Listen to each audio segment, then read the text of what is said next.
नाबालिग लड़की के निकाह का मामला सामने आते ही बाल संरक्षण की टीम ने शादी समारोह में आदम की। विदाई से पहले ही टीम ने नाबालिग को संरक्षण में ले लिया।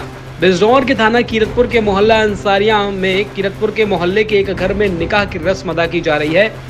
दुल्हन के नाबालिग होने की सूचना पर बाल संरक्षण अधिकारी रूबी गुप्ता ने घर में छापा मारा।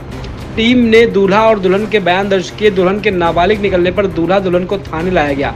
बाल संरक्षण अधिकारी ने बताया कि निकाह निरस्त कराया जाएगा और हालांकि टीम के पहुंचने तक निकाह हो चुका था, अब विदाई की तैयारी चल रही थी। वहीं जब जांच पड़ताल करने पर दुल्हन बड़ी नाबालिग लड़की निकली तो उम्र 16 साल थी। वहीं दूल्हे साहिल की उम्र 21 वर्ष पाई गई। बाल संरक्षण अधिकारी दुल्हन को बिजनौर ले गई है और वन स्टॉप सेंटर में रखा गया है। उन्होंने बताया कि नाबालिग के निकाह में शामिल सहयोगियों की जांच कराकर रिपोर्ट दर्ज कराई जाएगी। निकाह पढ़ने वाले मौलाना व मोहल्ले के सभासद पर भी बाल विवाह अधिनियम के तहत मुकदमा पंजीकृत कराया जाएगा। वहीं इस पूरी मामले में जो एक लेटर एसपी बिजनौर को भेज दिया गया है, जिससे थाना कीरतपुर पर दोषियों के खिलाफ बाल विवाह अधिनियम के तहत मुकदमा पंजीकृत हो सके। कीरतपुर थाना अध्यक्ष जय भगवान सिंह ने बताया कि यह बाल संरक्षण विभाग का मामला है, हमें कोई तहरीर नहीं मिली है। तहरीर मिलने पर दोषियों के खिलाफ कानूनी कार्रवाई की जाएगी। मुझे सूचना मिली थी, किसी अज्ञात व्यक्ति द्वारा मुझे सूचना प्राप्त हुई थी कि एक बाल विवाह होने जा रहा है, जो मोहल्ला अंसारिया कीरतपुर थाना में पड़ता है।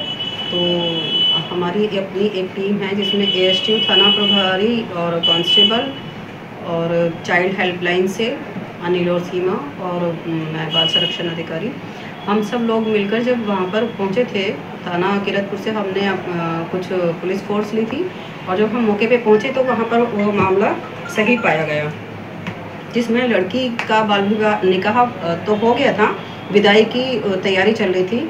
तो हमने लड़की से बात की और पता लगा कि उसका बाल विवाह कराया जा रहा है। जैसे उसमें खुद लड़की की मर्जी थी, लेकिन बाल विवाह उसकी उम्र जो थी, क्योंकि वहाँ से उन्होंने हमें कोई प्रूफ नहीं दिया, आधार कार्ड के बेस पे वो बता रहे थे, आधार कार्ड के अकॉर्डिंग भी वो नाबालिग थी।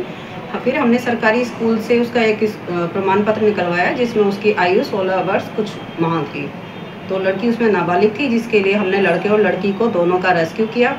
दोनों को थाना कीरतपुर लेकर गए और कीरतपुर से लड़की का रेस्क्यू करके वन स्टॉप सेंटर में हमने सुरक्षित कराया गया है। और इसके लिए मामला पंजीकृत करने की बात की गई थी, तो उसमें उस टाइम में पंजीकृत नहीं हुआ था, लेकिन इसके लिए एसपी को एक लेटर दे दिया गया है। तो अभी इसके अलावा किसी और के ऊपर भी कार्रवाई की बात चल रही है? इसमें जो मौलाना है उनके ऊपर इसमें कार्रवाई होनी चाहिए। जो हमने बोला था थाने में कि निकाह की उम्र जब मालूम है तो वो निकाह ऐसा क्यों पढ़वा रहे हैं। दूसरा, इसमें एक वार्ड मेंबर थे जिन्होंने अपनी जिम्मेदारी ली थी कि आप निकाह कराइए, बाकी सारी जिम्मेदारी मेरी है।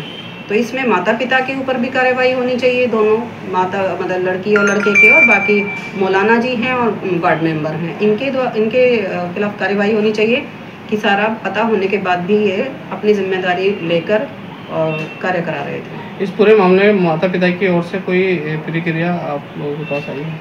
प्रतिक्रिया ये थी कि लड़की के माता पिता का कहना था कि लड़के के साथ मतलब प्रेम प्रसंग था उनका, इस वजह से हम लोगों ने सोचा कि हम लोग शादी कर देते हैं, वरना तो हमें ये परेशान करती रहेगी। सिर्फ उनका ये रीज़न था। और लड़के की तरफ से ये था कि हमने लड़की को मना तो किया था कि अभी शादी मत करो, लेकिन वो मान ही नहीं रहे थे, इसीलिए दोनों ने मिलकर उनका निकाह कराने का ही सोचा और वो निकाह करा दिया।